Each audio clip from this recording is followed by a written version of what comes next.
Hello friends, this is Raj Yadav and welcome back to smart CG update.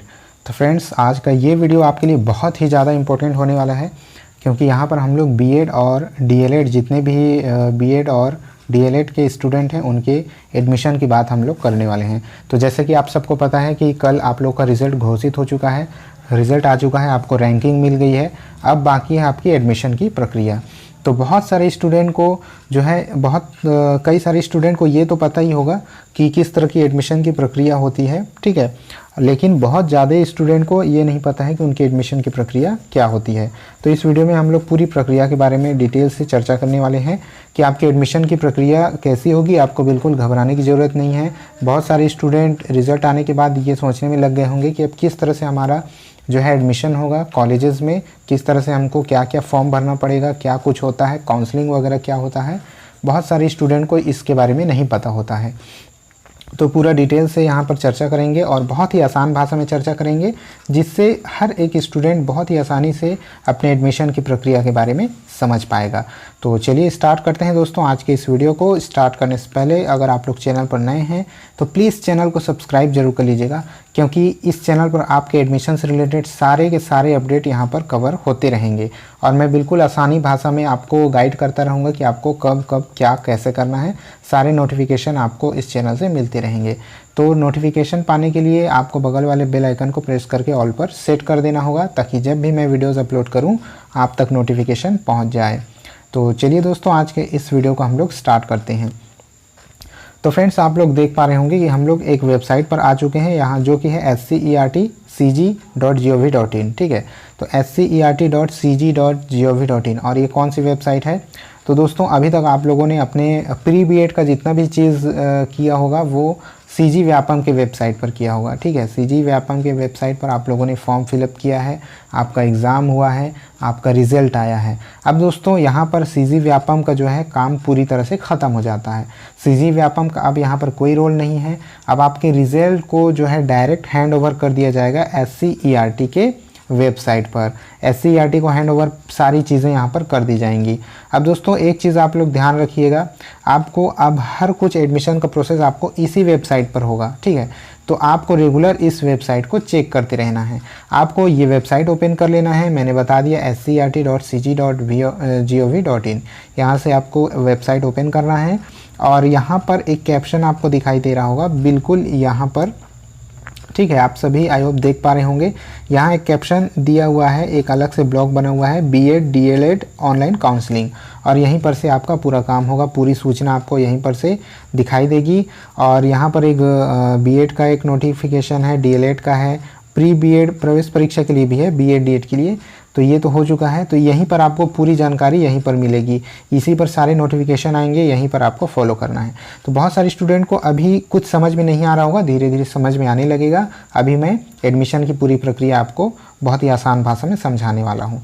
तो सबसे पहले देखिए दोस्तों, जैसे कि मैंने बताया कि अब जो है सीजी व्यापम का रोल यहाँ पर से ख़त्म हो चुका है। अब SCERT आपकी पूरी एडमिशन की प्रक्रिया करेगा, आपके काउंसलिंग का डेट घोषित करेगा। तो काउंसलिंग का जो डेट है दोस्तों, अभी हो सकता है 1-2 दिन में घोषित हो जाए, या फिर 3-4 दिन का समय भी लग सकता है। तो थोड़ा सा वेट करिएगा। आई होप कि ये 1-2 दिन में काउंसलिंग का डेट, क्योंकि हर चीज़ें अब जल्दी हो रही है, क्योंकि शेड्यूल लेट हो चुका है दोस्तों। अभी जो है सितंबर का महीना ख़त्म होने वाला है, अगस्त आने वाला है, तो थोड़ा सा लेट शेड्यूल चल रहा है कोरोना की वजह से। तो इस वजह से सारी चीज़ें बहुत जल्दी में की जा रही हैं। तो कुछ दिनों में आपका जो है काउंसलिंग का डेट आ जाएगा। तो काउंसलिंग का जैसे ही डेट आता है, पूरा शेड्यूल काउंसलिंग के लिए घोषित कर दिया जाता है कि इस तारीख को फर्स्ट काउंसलिंग होगा, इस तारीख को फर्स्ट काउंसलिंग का रिज़ल्ट आएगा, इस तारीख को एडमिशन की प्रक्रिया होगी, फिर इस तारीख को सेकेंड काउंसलिंग होगा। इस तरह से होता है दोस्तों। अब आपको काउंसलिंग कैसे होगा ये देखिएगा, ठीक है। तो सबसे पहले फर्स्ट काउंसलिंग का डेट आएगा। तो जिस डेट पर काउंसलिंग डेट एक दी जाएगी, कम से कम 4-5 दिन का समय दिया जाता है कि 5 दिन तक आप लोग मैं एक एग्ज़ाम्पल बता रहा हूँ कि 5 दिन तक आप लोग जा कर के कंप्यूटर सेंटर में या फिर जिस भी जगह पर अपना काउंसलिंग के लिए आपको डॉक्यूमेंट वगैरह लेके जाना है वहाँ पर आप अपना काउंसलिंग करा सकते हैं। तो काउंसलिंग है क्या? काउंसलिंग एक रजिस्ट्रेशन की प्रक्रिया है दोस्तों। आपको कंप्यूटर सेंटर्स में मतलब कि जो भी साइबर कैफ़े वगैरह होते हैं वहाँ पर जाकर अपना रजिस्ट्रेशन कराना है कि मुझे एडमिशन चाहिए। अब आपकी पूरी रिज़ल्ट के हिसाब से, आपके रैंक के हिसाब से आपका फॉर्म फिलअप किया जाएगा। आपका नाम, पता, हर चीज़ वहाँ पर ली जाएगी, जैसे कि जाति प्रमाण पत्र वगैरह भी आपको सबको लेके जाना है। बाकी अभी आगे इंस्ट्रक्शन आएंगे कि आपको क्या क्या डॉक्यूमेंट्स लगेंगे, तो उसके लिए भी मैं आपको बाद में अपडेट कर दूंगा। तो सारे डॉक्यूमेंट्स आप लेके जाएंगे, पूरा अपना फॉर्म फिलअप करेंगे और अपना कॉलेज प्रिपरेशन आपको भरना होगा। जैसे कि अगर जितना भी आपका रैंक है, आपको अपने एरिया में कॉलेजेस चाहिए। तो बहुत सारे कैंडिडेट ने कल जो है वीडियोस में बहुत सारे मैसेज किए थे कि गवर्नमेंट कॉलेज मिलेगा या नहीं। तो वही चीज़ है कि आपको जैसे कि अगर गवर्नमेंट कॉलेज चाहिए तो आपको पता होगा कि छत्तीसगढ़ में 3 गवर्नमेंट कॉलेज हैं बीएड के लिए, और डीएलएड के लिए टोटल 18 डीएलएड कॉलेजेस हैं, ठीक है, जिसमें से बीटीआई है और जो है आपका डाइट है, कुल मिलाकर के 18। तो आपको अगर गवर्नमेंट कॉलेज चाहिए तो पहला नंबर पे किसी गवर्नमेंट कॉलेज को देना होगा। मान लीजिए बीएड वाले हैं तो पहले नंबर पे दे दिए बिलासपुर कॉलेज चाहिए। अगर यहाँ नहीं मिल पाता है तो सेकेंड नंबर पे प्रेफरेंस अपना दे दिए रायपुर, और इसके बाद थर्ड नंबर पर दे दिए आपका जगदलपुर, इस तरह से। फिर उसके बाद फोर्थ नंबर में प्राइवेट कॉलेज लेना है आपको। ऐसे कुल 5-6 कॉलेजेस के यहाँ पर नाम दिए जाते हैं, आई थिंक 5 कॉलेजेस के।